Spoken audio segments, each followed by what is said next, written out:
ഇപ്പോൾ നമ്മുടെ ചെളിയിൽ പൂണ്ടുപോയ ആ മനുഷ്യനെ രക്ഷപ്പെടുത്തി കൊണ്ടുപോകുന്ന ദൃശ്യങ്ങൾ നമുക്ക് ലഭിച്ചതാണ് നമ്മളിപ്പോൾ പ്രേക്ഷകരെ കാണിക്കുന്നത്. വളരെ സാഹസികമായിട്ടാണ് ഈ മനുഷ്യനെ രക്ഷപ്പെടുത്തിയത്. ഇത് തത്സമയ ദൃശ്യമാണ് പ്രേക്ഷകർ ഇപ്പോൾ കാണുന്നത്, നേരത്തെയുള്ള ദൃശ്യമല്ല. ഇപ്പോൾ അദ്ദേഹത്തെ ആശുപത്രിയിലേക്ക് മാറ്റാൻ വേണ്ടി കൊണ്ടുപോകുന്ന നമ്മുടെ ഫയർഫോഴ്സ് സംഘം കൊണ്ടുപോകുന്ന ദൃശ്യമാണ് ഇപ്പോൾ കാണുന്നത്. അഭിജിത്ത് മുഴക്കുന്ന ലേറ്റസ്റ്റ് വിവരങ്ങളും അയച്ചിരുന്നു. അഭിജിത്ത്, പറയൂ. SKN രക്ഷപ്പെടുത്തിയ ആളെ ഇപ്പോൾ ഫയർഫോഴ്സ് സേനാംഗങ്ങൾ ആശുപത്രിയിലേക്ക് ഉൾപ്പെടെ മാറ്റി വൈദ്യ സഹായം ഉൾപ്പെടെ നൽകാനുള്ള നീക്കത്തിലേക്ക് കടന്നിട്ടുണ്ട്. അതിസാഹസികമായ ഒരു രക്ഷാപ്രവർത്തനം എന്ന് തന്നെ നിസ്സംശയം പറയാം. കാരണം അദ്ദേഹം രണ്ട് വലിയ കല്ലുകൾക്കിടയിൽ ചെളിയിൽ പൂണ്ടുകിടക്കുന്ന നിലയിലായിരുന്നു. പിന്നീട് വലിയ രീതിയിൽ ആദ്യഘട്ടത്തിൽ ഒരു രക്ഷാപ്രവർത്തനത്തിനുള്ള ശ്രമമുണ്ടായി, പക്ഷേ അത് വിജയിച്ചില്ല. ഇതിനിടയിൽ അദ്ദേഹം ഈ തന്നെ രക്ഷിക്കാനായി അപേക്ഷിക്കുന്ന വീഡിയോ ദൃശ്യങ്ങൾ ഉൾപ്പെടെ പുറത്തു വന്നിരുന്നു. പിന്നീടാണ് ഫയർഫോഴ്സ് സംഘം അവിടേക്ക് എത്തുകയും അദ്ദേഹത്തെ ആ ചളിയിൽ പൂണ്ടുകിടന്ന് അദ്ദേഹത്തെ പുറത്തെത്തിക്കുകയും ചെയ്തത്. ഏറെ ആശ്വാസകരമായ കാര്യം എന്ന് തന്നെ നമുക്ക് ഈ ഘട്ടത്തിൽ പറയേണ്ടി വരും. അത്രയധികം ഈ ഒരു മലവെള്ളപ്പാച്ചിലുണ്ടായ, ഉരുൾപൊട്ടലുണ്ടായ, ഭീതി ജനിപ്പിക്കുന്ന കാഴ്ചയുണ്ടായ ആ ഒരു മേഖലയിൽ നിന്നാണ് ഇപ്പോൾ അദ്ദേഹത്തെ രക്ഷപ്പെടുത്തിക്കൊണ്ട് ഫയർഫോഴ്സ് സംഘം പുറത്തേക്ക് കൊണ്ടുവരുന്നത്. നിലവിൽ അദ്ദേഹത്തിന് വൈദ്യസഹായം ഉൾപ്പെടെ നൽകേണ്ടതുണ്ട്. അതിനാൽ തന്നെ ഊർജിതമായ രീതിയിലുള്ള ഒരു നടപടികൾ, ആ രീതിയിലുള്ള പ്രവർത്തനങ്ങളൊക്കെ തന്നെ ഫയർഫോഴ്സിന്റെയും ഒപ്പം നാട്ടുകാരുടെയും ഒക്കെ നേതൃത്വത്തിൽ നിലവിൽ പുരോഗമിക്കുന്നുണ്ട്.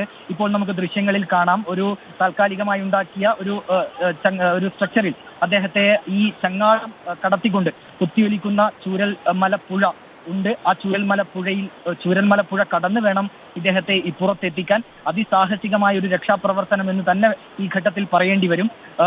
വലിയ കമ്പുകൾ ഉപയോഗിച്ച് പാലമുണ്ടാക്കി, ആ പാലമാണ് നിലവിൽ ഈ ഒരു ചൂരൽമല പുഴ മറികടക്കാനായി ഉപയോഗിച്ചിട്ടുള്ളത്.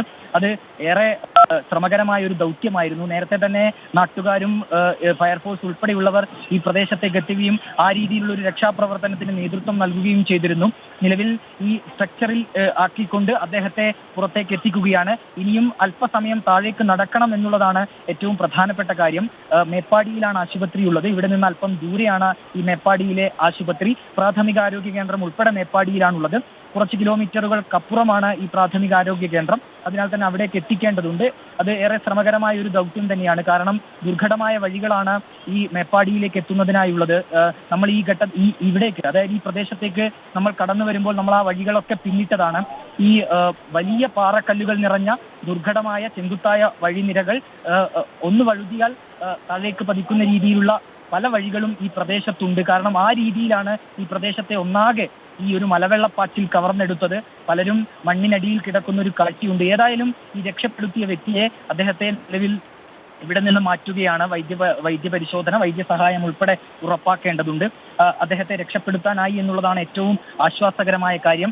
നേരത്തെ ആ വീഡിയോ ദൃശ്യങ്ങൾ ഉൾപ്പെടെ നമ്മൾ കാണിച്ചതാണ്. അതിൽ അദ്ദേഹം തന്നെ രക്ഷപ്പെടുത്തണം എന്നുള്ളൊരു അപേക്ഷയുമായി അദ്ദേഹം ആ രീതിയിലുള്ള ദൃശ്യങ്ങളാണ് പുറത്തു വന്നത്.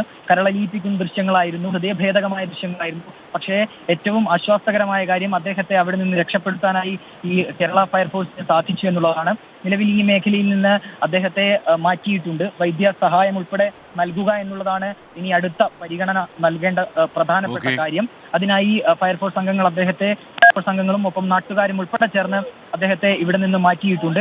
കൂടുതൽ രക്ഷാപ്രവർത്തനവും ഈ മേഖലയിൽ നടക്കുന്നുണ്ട്. കാരണം മുകളിലേക്ക് കൂടുതൽ പേർ കുടുങ്ങിക്കിടക്കുന്നുണ്ട്.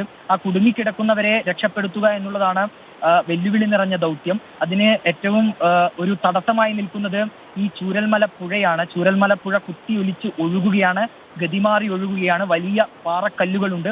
ഇതൊക്കെ മറികടന്ന് വേണം രക്ഷാദൗത്യ സംഘത്തിന് അപ്പുറത്തേക്ക് എത്താൻ. അഭിജിത്ത് മുഴക്കുന്നാണ് വിവരങ്ങൾ നൽകിയത്. ഇപ്പോൾ ഡൽഹിയിൽ നിന്നൊരു വരുന്ന വാർത്ത, ലോക്സഭയിൽ വയനാട്ടിലെ ദുരന്തം രാഹുൽ ഗാന്ധി അവതരിപ്പിച്ചു എന്നാണ്.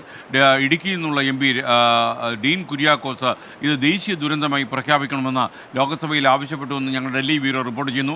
രാഹുൽ സുരേഷ് മറ്റൊരു കാര്യം അറിയിക്കുന്നത്, ഈ 35 പേരുടെ മൃതദേഹം ഇപ്പോൾ മേപ്പാടി പ്രാഥമിക ആരോഗ്യ കേന്ദ്രത്തിൽ എത്തിച്ചു കഴിഞ്ഞു എന്നാണ്. അതിൽ 16 പേർ പുരുഷന്മാരും 19 പേർ സ്ത്രീകളുമാണ്. 18 പേരെ തിരിച്ചറിഞ്ഞു കഴിഞ്ഞുവെന്നും രാഹുൽ സുരേഷിൻ്റെ റിപ്പോർട്ടിൽ പറയുന്നു.